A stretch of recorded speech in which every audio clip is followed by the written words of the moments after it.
Have you ever gone on a hike by yourself?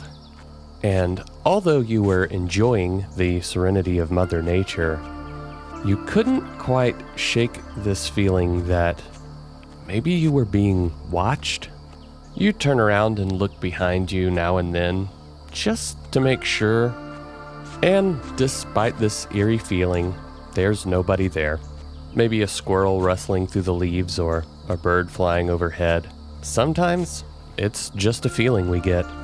But some people that have lived in the mountains of western North Carolina claim not only to have this feeling every once in a while, but sometimes when they turn around, there's actually someone or something watching them.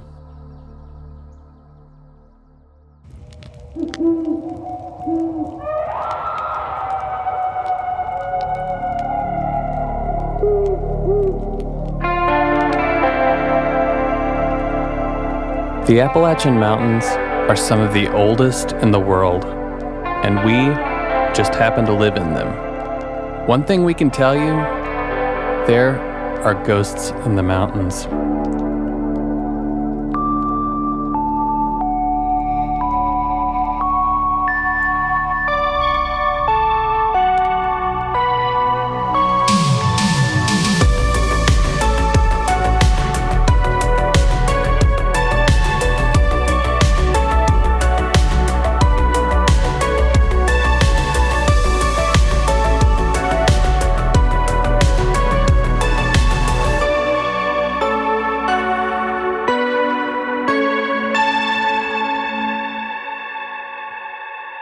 Ladies and gentlemen, welcome back to another episode of Ghosts in the Mountains. I am your host, Caleb Hanks, and with me, the co-host with the most. I'm sure no one's ever said that on a podcast before. Mr. Austin Burgess. Brother, how are you tonight? I'm doing great, man. I'm really excited for this episode. Buddy, I am jumping out of my skin to speak with you about tonight's topic. Oh, God, this is just another one of those episodes where you know it's just going to be a big ball of just all kinds of crazy, weird, off-the-wall stuff. Oh, for sure. And, dude, let's just dive into it. Yeah, let's get to it. Ladies and gentlemen, I just don't even really quite know how to set this up. Tonight, we are going to be talking about, dear God, maybe the most frightening thing I have ever thought about in my life. Salamanders. Well, at least that's where we're going to start out. And let me explain to you kind of where I'm going with this. If you've lived in Western North Carolina, or you didn't live in Western North Carolina and you know a little tiny bit about the place, you may have heard the term hellbender. And even though that sounds like a super badass metal band or some sort of giant horrific demon. Yeah, it's like a Hellboy sequel, right? Yeah, totally. It's actually a slightly more innocuous critter. And the hellbender is essentially a large salamander. I promise this is going to sort of make sense here in a minute. But this particular salamander is kind of large, kind of got, as far as I understand, they are in appearance a lot like an axolotl, I think. Yeah. And these particular creatures, as of December 2024, have reached the endangered species list here in Western NC. And you typically will find them at the bottom of a river like the French Broad, and they are just reclusive little salamander guys, but they're bigger than your average newts or red efts or creatures like that you would find. But the interesting thing about these creatures is how hard it is to find one. Austin and I both have lived here our entire lives, except for that short period of time where Austin was cheating on us in Colorado. But I have never once with my naked eyes ever seen a hellbender. Austin, have you ever seen a hellbender? No, I have not. And my dad's actually a retired forest ranger, and I'm not sure if he's ever seen one, actually. I'll have to ask him. I'll get back to you on that. Yeah, you got to get him to text us and let us know about that, because if he has not seen one, I think that would be very, very interesting, and also kind of playing to this idea of like, man, these things are really reclusive and just a very hard to find creature. But the analogy that I'm kind of trying to set up here is, you know, if you have something as large, and I think that hellbenders they can get like well over a foot in length. Maybe I'm wrong about that. I think that sounds right. Not a scientist, biologist, but I believe that sounds right to my limited knowledge. Either way, they're a big-ass salamander. But if something as prevalent as those species are can somehow get by here, and throughout my almost 40 years of living, I still have never seen one, it does kind of make you wonder, what else is out there? What else is out there that I have not seen before? I don't know. It's kind of weird, but that is the question that we kind of have to ask ourselves when we talk about the subject of tonight's podcast. And this one, I mean, we have really done a deep dive, and by that I mean Austin has, into the myth and the legend, but you might be familiar with the idea, or at least the term, Boojum. Yeah, so I think Boojum's a pretty prevalent term in Western North Carolina. You might be familiar with it through Boojum Brewing in Waynesville, or you might just have heard some of the local lore about it. I think Boojum is sometimes kind of referred to as the Bigfoot of North Carolina, or I guess more accurately, the Bigfoot of the Balsam Mountains, or even the Sasquatch of the Smokies is one that I heard that I like. The Smoky Sasquatch. Yeah, but I think names like Bigfoot and Sasquatch are often used to refer to what people believe to be an entire species of beings. But according to this legend, the name Boojum refers to one specific creature, or maybe family of creatures. Yeah, so I think at like face value, when you talk about the Boojum, like you'd mentioned, I think probably the biggest one is the Boojum Brewery there in Waynesville. Yeah. And we wanted to get so in character with our podcast tonight that we have picked up some wonderful Boojum brews. Now, I am having the Boojum Light Lager, crisp and easy drinking, 4.5%. And I am enjoying the Boojum Reward American Pale Ale. And the can has a nice design of the Boojum's big hairy feet on here. Well, Mr. Burgess, you deserve a reward. Thank you, sir. After all of the Boojum research you've done. All that boojin' I did this week. You were boojin' oft. So yeah, I mean, Boojum Brewery right there in Waynesville, I love that spot. It's got a really, really cool building. They have an upstairs and a downstairs. I was telling Austin a little bit before the podcast that I have a slightly incriminating, but a video that I'm actually relatively proud of me doing some karaoke dressed as Casey Jones on Halloween down there singing I Believe in a Thing Called Love by the Darkness. Maybe if I ever get bold enough, I'll just throw that thing on the website. When we start a Patreon, that'll be the subscriber content. Yeah, exactly. You want to see that sweet stuff, you got to get behind the paywall. But aside from that, I think that the first time I ever saw anything about a Boojum was my father was an Episcopalian priest, and he was always going to these retreats out at Lake Logan, which is in Western North Carolina, but it's a little ways past Canton. And if you are familiar with that area, Canton is one of the next cities over, essentially, from Asheville. And I remember going to Lake Logan, and there was a room over there that was essentially just like a little rec room thing. And they called it the Boojum's Cave. And there was like, maybe I'm making this up, but I could have sworn that there was some sort of like mural on the wall that depicted a Boojum. And in this particular depiction, it did seem to be quite a bit more Sasquatch-like. Yeah, I mean, I think I've seen varying accounts. The common belief is that it is a hairy Sasquatch-like creature, but I've also seen some paintings that depict it as almost like a weird, decrepit Gandalf-like hairy wizard almost. I don't know how to describe it. Grundorf. Yeah, there you go. Well, I mean, I guess we have essentially set up this idea that, the Boojum, what is the idea here? Is it a man? Is it actually Sasquatch? I think there is a bit of confusion in general, because my perception before we really started looking into this was that it was just the Sasquatch. Yeah. But you have found out that it is, the myth is quite a bit different from that of the traditional, wood knocking, but there is some howling. So anyway, I'll let you get into it. I think there's some traits that the Boojum does share with your typical Bigfoot Sasquatch type lore and encounters, but the Boojum also has some traits that are pretty specific to the Boojum itself. Yeah. So yeah, let's dive into the legend of the Boojum. Most accounts of the Boojum legend begin at the ill-fated Eagle's Nest Hotel, which was built in 1900 by a man named S.C. Satterthwaite, who was a local eccentric businessman. What a damn name. Right? Good Lord. Satterthwaite. Satterthwaite. Yeah, kind of fun to say.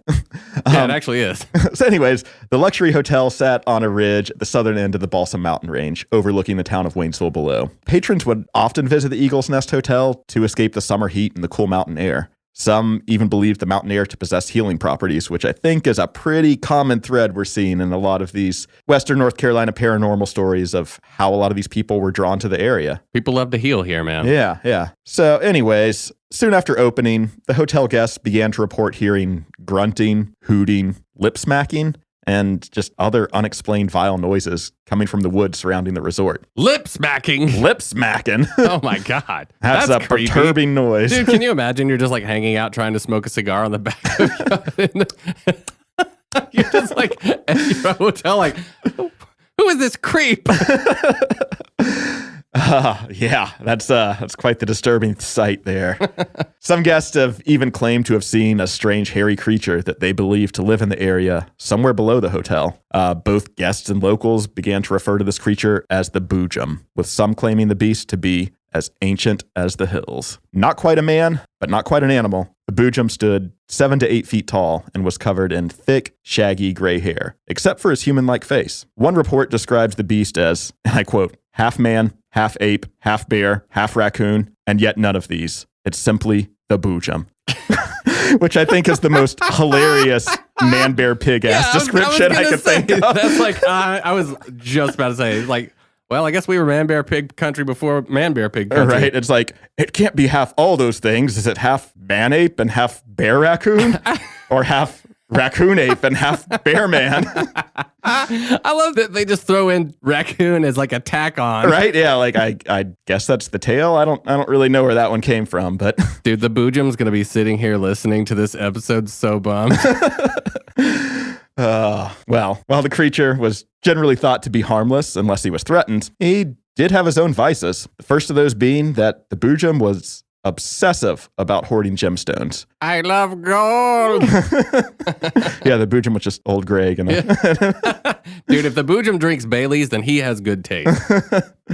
So after collecting various rubies, emeralds, sapphires, and other precious gemstones that are found across the Balsam Mountains, he would return to his cave hidden on Eagle's Nest Mountain to cleverly stash his hoard of treasure at the bottom of stone jugs. So the Boojum would then fill these jugs with moonshine. Where he got the moonshine, not too sure. But he filled the jugs with moonshine, thinking that even if a thief should stumble upon his cave and find one of the many jugs, no self-respecting mountaineer would dare waste this coveted liquid by pouring it on the ground. Dude. That checks out to me. He's kind of like Popcorn Sutton. I imagine the Boojum is just like up there in his cave and he's like going to tie one on one night. And he's like just drinking this like thing of moonshine. He's like, and when I get to the bottom, I get a treasure. Right. So, his logic behind this is these people would come in search of his gemstones and his treasure, and they discovered the moonshine and couldn't help themselves. So by the time that, they'd finished off these jugs, they'd be stumbling drunk or passed out before they could even make it out of the cave. Dude, I bet a Boojshine hangover is horrific. Right, exactly. So as they're hurting there in the cave, it allowed the Boojum to come back and retrieve these gems and left the intruder with nothing but that Boojum hangover upon waking. Bummer. Yeah. So the Boojum would come collect his bounty at the bottom of the jugs when they were like drunk and passed out, or what? He would, theoretically, they would drink the moonshine and then take the gems and then just pass out drunk, and the Boojum would find him and just swipe his gems back up off the person and leave them on their way. What a strange loop the Boojum lives in. Right.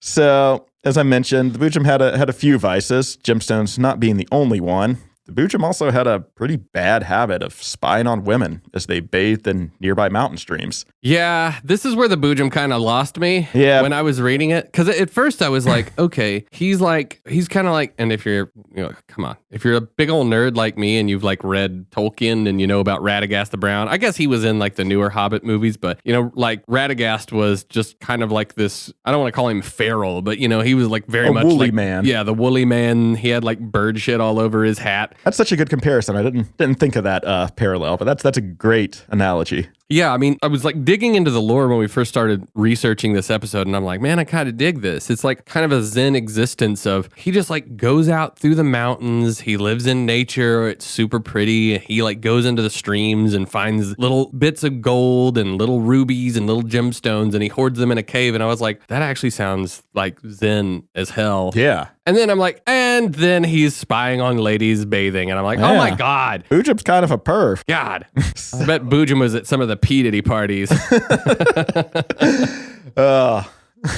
We digress. So in the warm weather months, it was pretty common for women to bathe or cool off in some of these various creeks or ponds that are tucked away in the dense forest, hidden from the prying eyes of the public. But throughout the years, women would often report seeing the Boojum standing along the edge of the water or on a nearby ledge, staring at them as they bathed. Sometimes the Boojum would go unnoticed as he watched, but he would often draw attention to himself by letting out a sigh or making grunting or moaning noises. Oh my God. The Boojum was really a perv. I mean, like, it's hard enough being a female back in the day, and it's like, you're just trying to take a freaking bath, and you hear the Boojum over here. Yeah, no doubt, man. So the women would look up and see this hairy creature staring back at them, quickly grab their belongings and run away screaming, as one would. They would run away screaming, oh my God, it's Nick Nolte! Oh, yeah.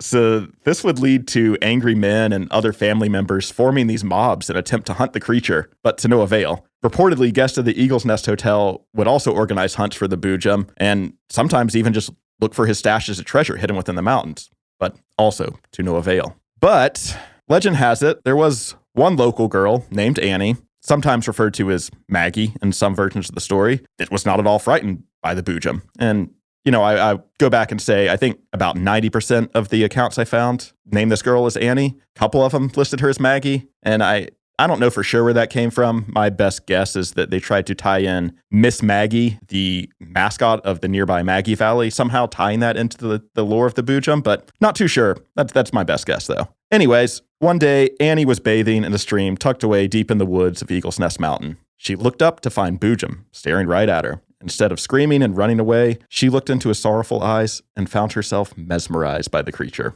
Annie immediately fell in love with the misunderstood beast, eventually leaving home to the dismay of her family to live with the Boojum in his cave as his wife. She looked up to see the Boojum staring at her bathing and heard in her mind, kink unlocked. That's about the only explanation I could possibly have for that. I don't know how that's the start of a love story, but in this legend it is.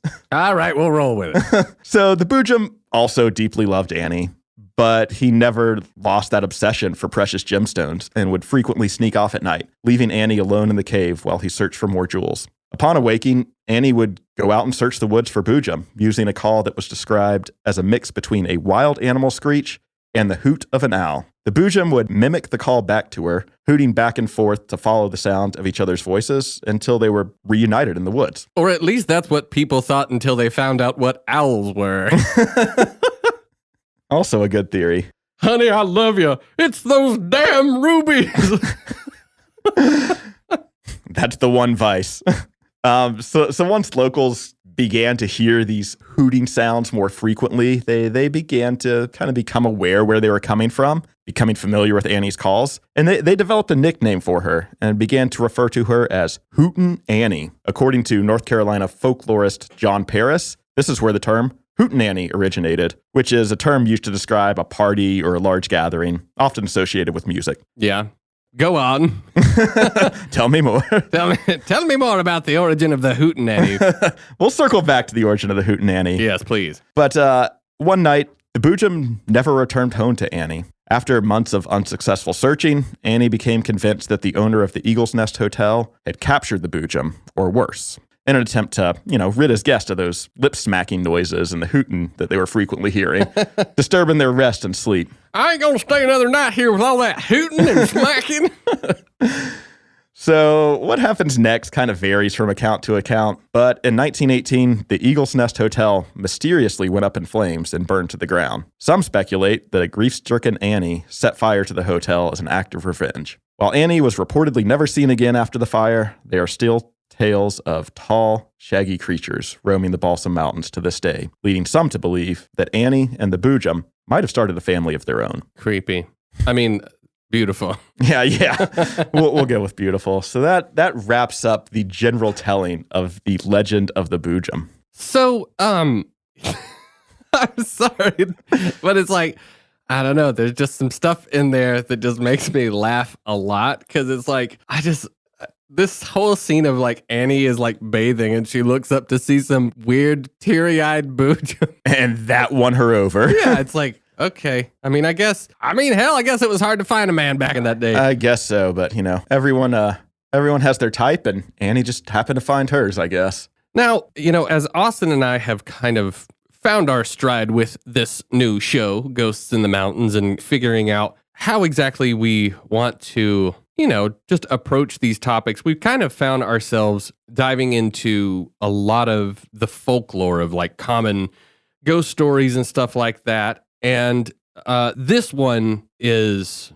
I think it kind of, at least from its presentation of like everything that you just described there, Austin, that's some pretty heavy lore stuff. Yeah, for sure. And I think the Boojum's kind of grown to be more than a local legend in the Haywood County, Waynesville area. It's kind of established itself as a bit of the fabric of the town. Many residents of the area feel the Boojum kind of represents this mysterious, wild spirit of the Balsam Mountains and is kind of a symbol for the unexplained happenings hidden within the mountains and the woods they call home. But at the end of the day, is it just a piece of Appalachian folklore, or can parts of the story actually be factually verified? Yeah. Well, we can definitely go into a little bit more of the historical perspective. But one thing that I was going to bring up, and if you want to, we can bring this up a little bit later on, but, there have been some cases of some, people just kind of living in the woods in some kind of weird ways. Yeah, let's touch on that now. Yeah. So when I was a kid, it was something that it wasn't like really a joke. It was more kind of a little bit of like a cautionary thing. But you might remember in, I think it was 1996, the Olympic Park bombing happened in Atlanta. Yep. And that was done by a man named Eric Rudolph. And Eric Rudolph went on the run after these bombings. I think it said it killed 2 people and injured around 100 with these bombings. And so he became a fugitive and he disappeared. But there was always talk around the idea that he was hiding in the woods somewhere in western North Carolina. Well, do you remember the year exactly that he was captured? I don't actually. I'm sure I could pull it up. But either way, not too long after that, he was apprehended in Murphy, North Carolina, which is, stone's throw from us. Going through a dumpster too, right? He was rummaging through a dumpster behind, I think, a store that was called Save-A-Lot. Okay, yeah. Value grocery store, I assume. Kind of like a Dollar General kind of thing. But I have to say that one hit a little too close to home for me, especially because when I was a kid, we kind of had this thing that was, I would just say, was kind of like a myth, but we were all pretty sure that it was true. And it was the myth of a guy they called Redbeard. And my neighbor, Daniel, and my brother, Micah, we would always talk about, Redbeard is down there in the woods. And he's just this kind of vagabond that just lives in the woods. So we would frequently play down there below my house growing up. My parents still to this day live in the same place. They live in a place that basically backs up right to the Pisgah National Forest once you get far enough back there. But there's just kind of some no man's land there for a little while. I believe it's also part of a hunt camp. But we were all over the place when we were kids. And one day we find an encampment that is not very far from the house at all. In fact, it was so close that you could damn near see it from our back porch. That, I have to say, was a little bit alarming. Yeah. Talk about hitting too close to home. Oh, yeah, literally. There was a tent and a sleeping bag and some, spent rations, some cans of Vienna sausages and random little stuff. But there had obviously been somebody, like, camping out down here.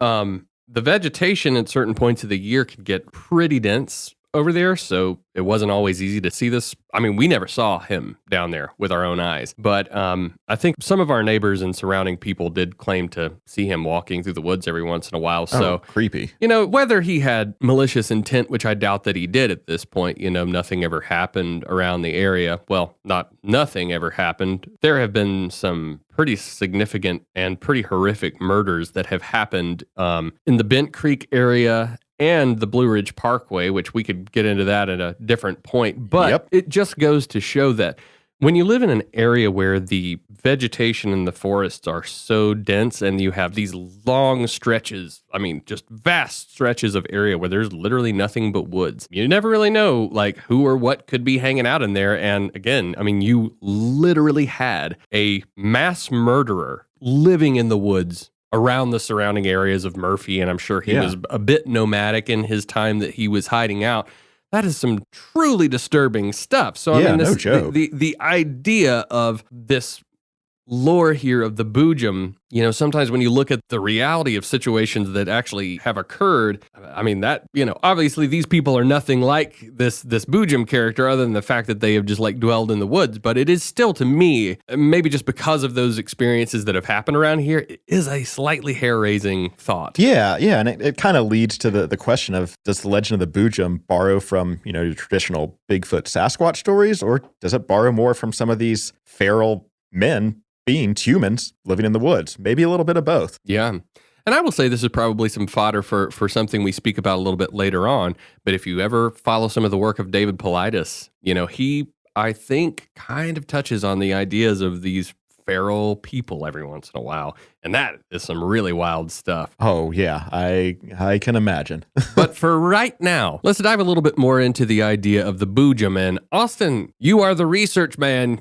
You are the research monster. You are the science experiment. You have been tuned since birth to learn the ways of digging deep into these subjects. And so you have, as always, gone down the rabbit hole. You've gone on a deep dive into this subject. Brother, tell us about what you have found about some of the history behind this wild tale of the Boojum. Yeah, so like Caleb mentioned, we like to look at some of these stories, legends, and try to analyze them from a historical perspective to see if some of the elements from these stories actually are factual and true. So picking apart the Boojum legend piece by piece here, let's take a look at things from a historical perspective. The first documented occurrence of the term Boojum being used was in the poem The Hunting of a Snark by Lewis Carroll of Alice in Wonderland fame. This was essentially more of a nonsense poem. It was first published in 1876. The use of the term Boojum in the poem is used to describe a type of a snark, which is another fictional character created for the poem. Let me jump in real quick. So what I was asking you before when we were talking about this,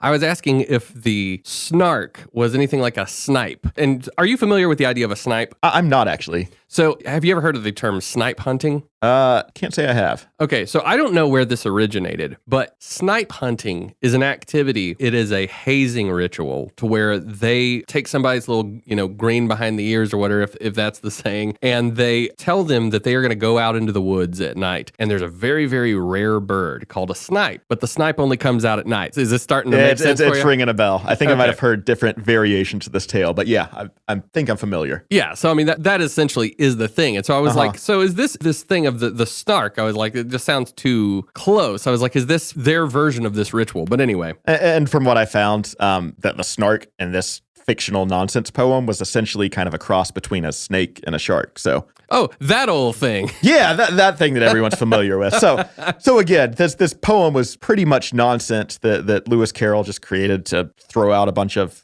fictionalized, fantasized characters that he'd invented. But I do think it's pretty interesting that the origin of the phrase Boojum can be traced back to one of the most infamous children authors of all time. Yeah, that is really bizarre. Pretty cool connection. So moving on, analyzing more elements of this legend from a historical perspective, looking at the earliest reported account of the legend of the Boojum from this specific tale, and that was reported by a guest of the Eagle's Nest Hotel named Peter G. Thompson, and he reportedly stayed at the hotel as a guest in 1906, spreading some of the lore of the Boojum amongst staff and guests. So, kind of checks out with the timeline of the legend. He must have heard the lip smacking. Right. But we'll revisit that here in a little bit. So, digging more into some of these claims from the legend, we'll look at the first recorded use of the word hootenanny, which also occurred in 1906, but at the time, the word was used as more of kind of a made-up placeholder, similar to words like whatchamacallit or thingamajig. Sure. So hootenanny didn't really have its significance or definition that it's commonly referred to by today at the time. The word as it's known today came into the public sphere around 1960 after being used by Pete Seeger and Woody Guthrie as a phrase to describe a gathering of folk musicians. So that's, interesting. Kind of goes along with the timeline as well. Sure. Oh, Woody. And then, of course, one of the most, factually verifiable things of the Boojum legend was that the Eagle's Nest Hotel did in fact burn to the ground on April 22nd of 1918. So that part of the legend is 100% verifiable and correct. 2 days after 420. Suspect. No, I'm just kidding. So yeah, as I mentioned, the historical timeline roughly kind of matches up with the events of this legend, but there's still not really enough evidence to completely validate or verify anything as fact. So I ended up reaching out to local Waynesville historian Alex McKay to provide some additional context to this local legend. And while Alex claimed to love a good ghost story, from a historical perspective, he didn't quite have the best news. Oh, no. So I will read you the email said... Wait, oh my God, wait a second. Austin, are you trying to tell me the Boojum isn't real? I don't know, man. Let me read Alex's email here and we'll revisit that question. Alex says, in 2018, for the centennial of the Eagle's Nest Hotel fire, I conducted a 6-month deep dive into the history. I spoke with multiple members of the Satterthwaite family, examined all the deeds for the mountain, and sifted through thousands of newspapers and ads and mentions. Throughout all of this research, I never found any reference to a Bigfoot-like figure or the name Boojum prior to John Paris's writings in 1960s. If I recall correctly, Paris stated that he heard the story from Reuben Robinson of Champion Fiber Company, which is the paper mill so many people know associated with Canton. Yeah, if you have never been to Canton for the longest time, the big bellowing paper mill that was there in essentially the center of town, that was kind of the, it employed most of the people that lived there for the longest time. It unfortunately has the byproduct, if you've ever been near a paper mill, it has a bit of a sulfuric smell that can be a little bit, it can be a little rough. Yeah, you're selling it as a little bit of an understatement there. But yeah. Look, it smells like a corpse. I'm not going to lie. But however, it within recent years, they have effectively shut down. Correct. And I think it's essentially up in the air right now as to what, I think they're kind of in some negotiations at this point to That's what I understood as well. Figure out a way to repurpose it. I don't know that it's going to come back quite as what it was, but some people were excited about it shutting down because, again, the smell was very, very, very, very strong on certain days of the week, but most of the time, you get near Canton, you kind of know. Yeah, you drive through and like, oh, I'm near Canton right now. Yeah. The other side of it, though, is, once it was kind of a double-edged sword in a lot of ways because a lot of people lost their job when the paper mill shut down. The other side of it, though, too, was, I think, a little bit of fear because of the idea of, okay, well, now since this place is a little bit, just less foul smelling, there's a chance that this is going to change the perception of the real estate market for said area. For sure. Somebody from that area could probably talk much better about how the impacts of that actually have started to manifest.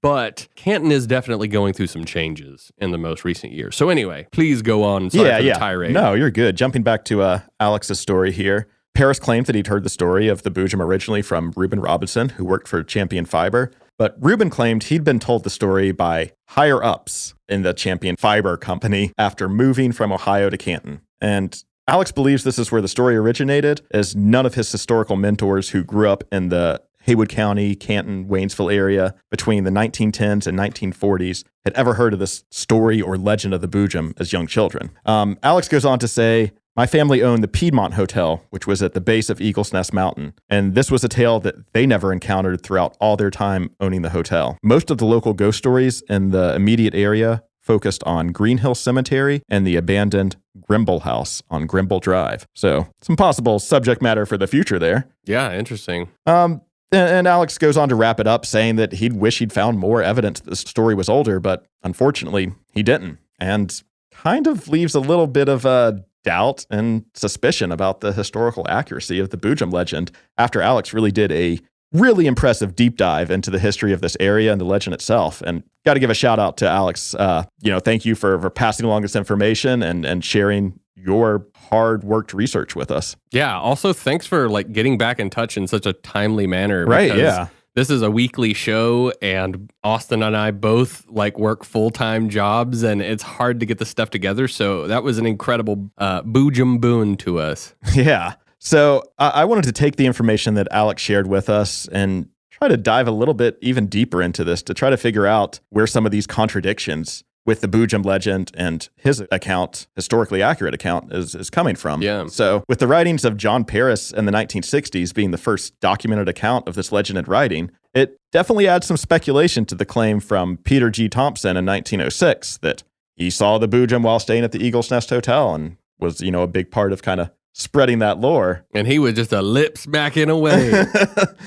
And yeah, I think it also adds some doubt to the popularity of the word hootenanny being derived from this legend, just simply because the timelines. If the term hootenanny was actually introduced to the public by Pete Seeger and Woody Guthrie in 1960, that time frame, that's right around the time that John Paris published this account. So yeah, I mean, well, hootenanny to me seems like one of those words that is so deep back in the, just one of those Southernisms, you know what I mean? Like one of those things that's so far back that like nobody really even knows. Right. Yeah, exactly. So I wanted to do a little more digging specifically into this Peter Thompson character that really kind of originated this legend and tale to begin with. And I discovered that he was actually the founder of Champion Fiber Company. Son of a... which opened in Canton in 1908. And, he's probably likely that higher up that told the legend of the Boojum to Reuben in the first place, who then retold it to Paris, who then published the account. So it's pretty sus on that factor. Yeah. And to add to that, Thompson actually had a very successful career as a children's book publisher in Cincinnati in the 1880s before moving to Canton to open the paper mill. So a little bit of an interesting career path, which leads me to believe, like, is it really that much of a stretch to think that Peter Thompson might have utilized his background from publishing children's books to kind of create the legend of the Boojum to contribute to the folklore of his newfound home? I don't know if it's that much of a stretch. Oh, absolutely not. I mean, so my question to you is kind of before the podcast tonight, we were talking a little bit, and I'm like, so why is he going to spin this yarn? Just for shits and grins, or is like, what is the bigger motivation for the Boojum here? For sure, and I think this is pure speculation on our part, but with him borrowing the name from the work of this well-renowned children's author and using elements of the Bigfoot story that were growing in popularity, it kind of seems like he's piecemealing the pieces of lore to kind of create his own classic cautionary tale, which could be a part of Appalachian folklore. And, these cautionary tales often have some sort of moral associated with them. And in my opinion, this could be a great example of that, like telling kids to stay away from these stone jugs of moonshine. If they ever were to happen upon one in the woods, just telling them you better stay away from those because the Boojum will get you if you touch those. Well, exactly. And if you look at the boo part of Boojum, boogeyman, Boojum, I think it's like an easy way to associate kind of maybe his like train of thought with creating this. Yeah, for sure. And, with so many of these tales originating around that historic Eagle's Nest Hotel, could Satterthwaite have adapted the story or even worked with Thompson to create that to kind of add the local legend of lore, adding some mystique to his property? Sure. I think it's, impossible to know for sure, but I think it's a pretty interesting theory that I don't see a lot of people discussing when they, talk about the lore legend of Boojum in general. Sure. And, like we were talking about before the podcast, so if you caught the episode before the most recent episode of Ghosts in the Mountains, episode number 3, where we're talking about Chimney Rock. I was saying to you earlier how after doing the deep dive into the lore of Chimney Rock, it was already an area that I absolutely loved to death. And then knowing all of these ghost stories and just weird paranormal occurrences that I was not privy to beforehand, it has just, lorified the whole place for me. And it truly has like enriched my at least like subconscious perception of just how cool and magical that area is. And so I think I was kind of thinking about, so is this what this guy is trying to do with the Boojum tale? He's trying to make this area, and not to say that Canton and Waynesville is not interesting. It certainly is, and it has a pretty storied, historical past to begin with.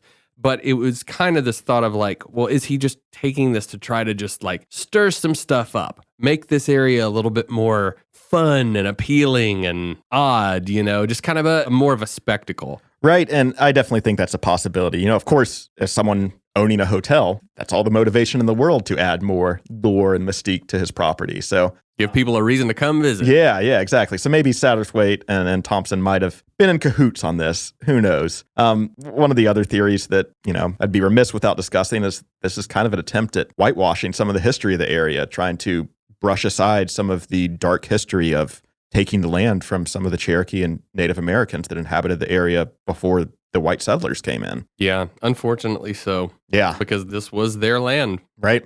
So who knows? As I said before, impossible to know for sure, but I think there's some pretty interesting historical facts that would definitely lead many to believe that these are some pretty prominent possibilities for the origin of the legend. Right. Well, when we were kind of talking about this stuff, one of the things that was pretty prominent in my mind was the idea that the Boojum was not just kind of a wild man out there in the woods. Mm-hmm. My perception going into this was that the Boojum was straight up Sasquatch. Yeah, and I shared that same perception too. And I think, it's very, very possible that the legend of the Boojum borrowed a lot from these sightings and encounters of Bigfoot, Sasquatch that, those encounters date back to the early 1800s. So Bigfoot was definitely prominently in the cryptid paranormal lore of the time already by the time the Boojum tale was introduced. So it is interesting that these individuals might have taken elements from these classic Bigfoot stories and tried to spin them into their own tale that is unique to the mountains of Western North Carolina. I also think that it was a bit easy for this to kind of seamlessly work itself into the lore of the land there because Western North Carolina, like a lot of heavily wooded areas, has its fair share of Bigfoot sighting. Yeah. I mean, if you go back to even reports from early civilizations, such as the Cherokee, as we mentioned, they've reported the existence of a large, giant-like creature that predates any of these reports from the 1800s of the Bigfoot. And of course, we're talking about the legend of the Judaculla, which we'll definitely touch on in a future episode here. But yeah, I think that's one occurrence of a giant Bigfoot-like creature that predates well past all the lore and legends. But, I did find it pretty interesting that specifically in the Haywood County area, there are stories pertaining to Bigfoot sightings directly in that area, pretty close to where the Boojum legend originated. And I think you've got some insight on that specifically that we could touch on. Well, you can't be as weird as my brother and I and have as weird interests as my brother and I and also be part of the lemur team, which, again, I'm going to say this for a while until the podcast gets going, but the lemur team was a paranormal group in which I was part of with I'm sorry, Josh Warren, very bad name. Very, very bad acronym. I love that we're keeping every episode somehow rooted to the Warren verse here. Oh, God. Oh, you know it. Dude, yeah. I keep saying we got to get Warren on the podcast. I swear, we'll say the word Warren verse to him, and then, next thing we know, it's he's putting something together. He's putting a movie together. I think Warren has produced a couple of films, actually. The Devil of Blue Mountain being one of them. He actually has a wild-ass movie called Inbred Rednecks. Have you ever seen this thing? No. I do know he was in some sort of fictionalized Brown Mountain movie. I think that's my only experience with seeing Warren in a film capacity. Yeah. Well, yeah, he's been all over the place in that regard. But coming back to the idea of the Cherokee Bigfoot lore. Now, I am fairly certain that, at least in general, what I'm about to tell you is factual. It's mainly just figuring out exactly the dates and the origin of it. But I'm fairly certain that, well, let me just backtrack a second. I, with my brother Micah Hanks, and our lemur associate, Brian Irish, who is also featured on the last episode where we dive into some EVP and the haunting of the Smith McDowell house here in Asheville, North Carolina, we decided that there was enough information about Bigfoot sightings in Cherokee, North Carolina, that we were going to go into the woods of Cherokee, namely a trail called the Canottie Fork Trail. The reason that we ended up deciding to do this was there was some sort of Sasquatch sighting in Cherokee or in the surrounding areas that was prominent enough to where the local news actually covered it. Oh, wow. And so Micah and I, who are former alumni of News Radio 570 WWNC, the Talk of the Mountains, he, I believe, went to Cherokee to actually cover this as a news story for the radio station. And he ended up speaking to a man. I'll maybe divulge his name on a later episode. I do know this man's name, but I don't know if I should give this information out. But Micah was essentially told by some people that, yes, if nothing else, there is strong lore that Sasquatch-like creatures do exist in the territory. I believe that it was heavily alluded to that it was not lore. Gotcha. In this conversation. Yeah. And this is by a Cherokee tribe member, correct? I believe so. Now, again, if I am wrong about this, I will get the bro to clear it up. And hell, maybe we'll even have him on the pod and we'll have him talk about, we'll have a whole episode where he clears up all the bullshit we got wrong.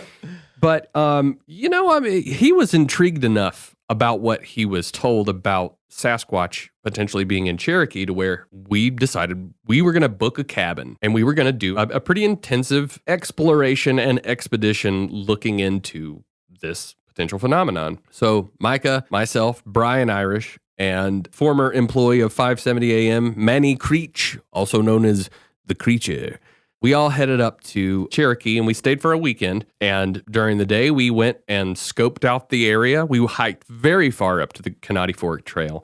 And then in the evenings, the first night it rained pretty hard, so we didn't go up into the mountain. But the second night, we hiked in the dark very far up the Canottie Fork Trail into the Cherokee Mountains. And, obviously we did not see a Sasquatch. Okay. Or I would probably maybe be doing a podcast, but maybe a little different one at this point.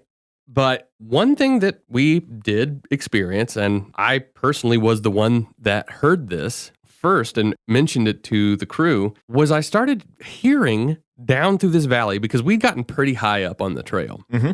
I started hearing down through the valley this kind of just like low frequency, relatively consistent thumping sound. One thing that went through my mind was, sometimes if you're kind of next to a creek or like a babbling brook, there can be little pockets where when the water falls, you'll hear kind of like a little glunk, glunk kind of sound. Yep. The first thing that came to mind was maybe something like that. But as we sat there and listened to it, I started to think that maybe what we were hearing was a little bit too loud for that to be the case. Yeah. And not to mention, I do believe that there were some like creeks here and there throughout that area, but where we were, I do not believe that we were close enough. Now, I am not claiming that what I heard was a Sasquatch or anything like that. What I do think is kind of interesting about it was it just sounded kind of like a relatively consistent drumming sort of sound. That's pretty interesting. Let's back up for a second and talk about some of these traits that are commonly associated with some of the Bigfoot Sasquatch lore. Yeah. I think it's referred to as squatch knocking in a lot of circles,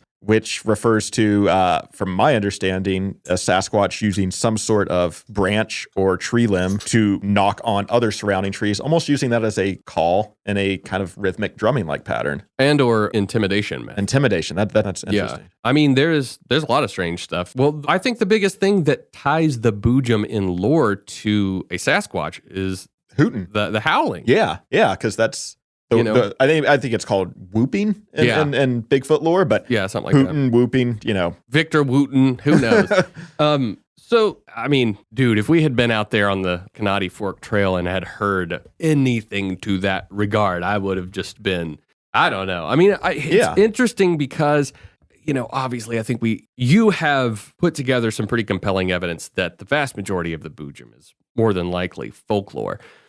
But there's a lot of people out there that do not think that Sasquatch falls into that category. There's for sure. A lot of people that have, just reported having a very, very strange experience. And I will say there is unfortunately a noteworthy lack of evidence in some regards. I'm sure that people would argue that I am completely wrong about that. I think that what I'm speaking about predominantly is, photo evidence that is just like, the smoking gun. Yeah, I mean, outside of what the Patterson, the infamous.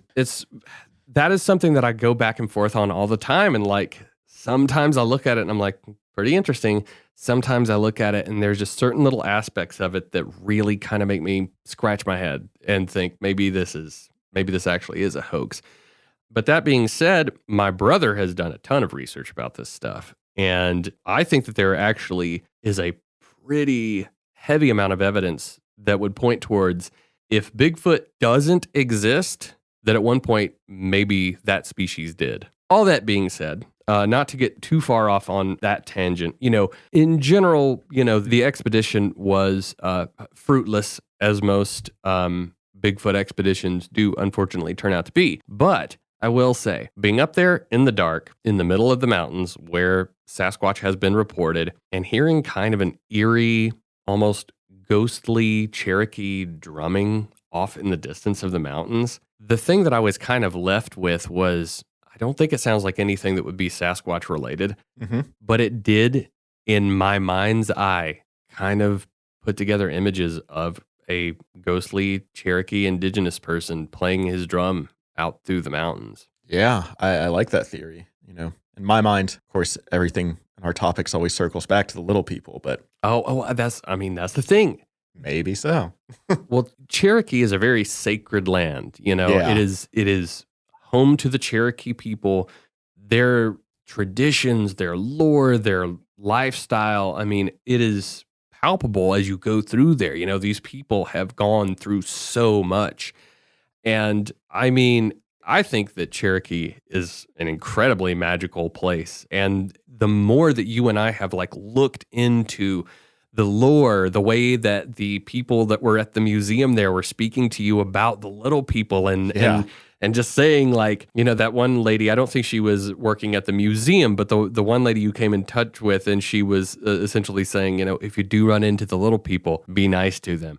I mean, I think about this area and I'm just like, man, I don't know. There might be something going on over there. And for those not super familiar with the geography of Western North Carolina, Cherokee really is the next town over from Waynesville, Maggie Valley, Canton, all these areas in Haywood County that we described in the Boojum legend. Cherokee's just a stone's throw away from that area. Well, Austin, I don't want to say that we solved the mystery of the Boojum, but I think we shed some light onto it that a lot of people aren't talking about when they go back and recount this legend. Yeah. It's very interesting to see these parallels across some of these other lores and legends, specifically the Bigfoot legends and kind of the ties into Western North Carolina. Because as you mentioned, Bigfoot, Sasquatch is a pretty prominent lore within itself, not just within Western North Carolina, but really across the United States and heck, the world in general. Yeah.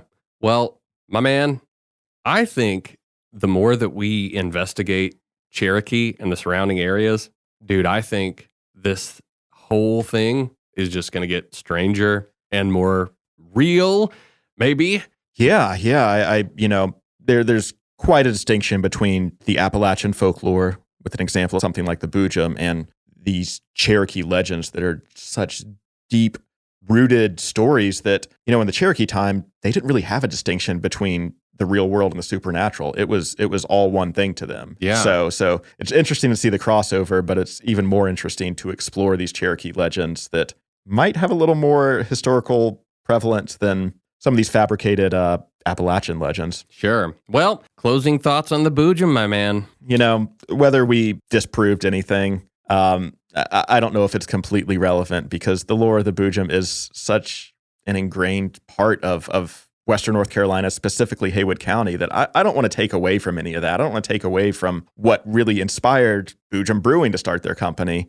But it is just interesting to explore from other points of view. And, I think from the Bigfoot angle, there's a lot more that we could touch on in future episodes. Sure. From, the Western North Carolina Bigfoot Festival to sightings reported within the URI to the Cryptozoology Paranormal Museum in Littleton, North Carolina, that really is kind of centered around the Bigfoot. So I think there's a lot to explore for future episodes, but specifically on the Boojum, I don't want to say we completely disproved or debunked anything, but I am proud that we were able to shed a different light onto the story than a lot of people are bringing to it. I agree, my man. And look, at the end of the day, like you said, it isn't even about the original folklore of the Boojum is, this real tale, and there's a real creature, there's a real, feral dude out there that's watching women bathe and collecting rubies and all that stuff. It's part of the culture at this point. If you didn't have Boojum, the lore, you wouldn't have Boojum, the brewery. Right. That is a very prominent part of that community at this point, For sure. And even to touch on the Lake Logan stuff in Canton, like that lore is clearly spread throughout Haywood County to be ingrained in multiple aspects of the community. And I think that's pretty cool to see our own unique cryptid tale originating in Western North Carolina, regardless of whether it's based in fact or not. For me, it's also this thing of like, man, I like to think of the Boojum as a Bigfoot that's out there collecting rubies and putting him in his treasure cave, And being kind of creepy sometimes. Well, I'm going to amend that part for my personal lore. Yeah, cool. Let's write that out. But at the end of the day, I think it does, even if it is, just kind of a silly yarn that's been spun. I think it does enrich the lore of Western North Carolina in general and just add to the strangeness of this entire area in general. And I don't know, maybe he is out there. Yeah, maybe he's listening to this episode now being like, those mother... I can't believe they ruined my story. But with that being said, I just want to thank every single one of you so much for tuning in once again to Ghosts in the Mountains. I think this has been a really fun episode. I mean, the Boojum is just fun to talk about. And, if you want to learn more about our podcast, please go to ghostsinthemountains.com. We have merchandise for sale. We have the Hurricane Helene relief line, where 100% of the proceeds of that will go to people dealing with the effects of Hurricane Helene. And once again, thank you all so much for listening. And Austin, I had a great time, dude. Yeah, I had a great time as well. And just to tie into your merch push here, we do have that Bigfoot shirt, which might be a little more relevant after this episode. That's true. Maybe I'll have to change it into a Boojum shirt, or maybe I'll just make a Boojum design. Give him a little jewel in his hand or something. And I will say we do have the section of our website where anyone could go in and report their encounters. But specific to this episode, if you have any encounters relating to the Boojum or Bigfoot in general in Western North Carolina or across the United States, write us, tell us about it. We want to learn more on this and really examine it from all possible angles. If you or anyone you know has been sitting outside their hotel room in Waynesville, North Carolina and heard a bunch of weird lip smacking, please come to ghostsinthemountains.com. You might be entitled to compensation. Yeah. And hit our contact portion of the site up. The email is there. But either way, Boojum or no Boojum, you have been listening to Ghosts in the Mountains, and we will see you all on the next episode. Have a good night, everyone. Good night. Sleep tight. Don't let the Boojum bite.